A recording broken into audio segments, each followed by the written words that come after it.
మీకు అర్థమయ్యేటట్టు నేను చెప్తాను వినండి.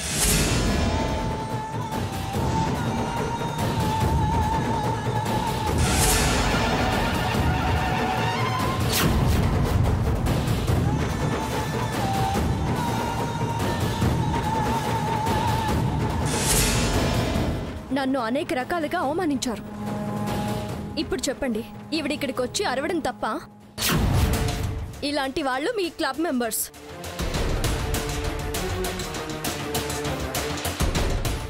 వీళ్ల వల్ల మీ క్లబ్ ప్రెస్టేజ్ మంట కలిసిపోతుంది.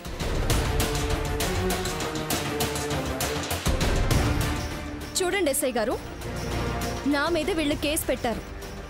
ఇప్పుడు నిజాలేంటో మీరే ప్రత్యక్షంగా విన్నారు కదా.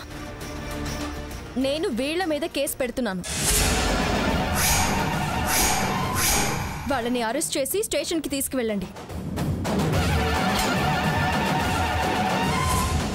ఈ క్లబ్ మెంబర్స్ ఎలాంటి వాళ్ళో మొత్తం సొసైటీకి తెలిసేలా చేయాలి. ఏంటి ఏంటి ఇదంతా? కట్టు కథే, ఇదంతా కట్టు కథ.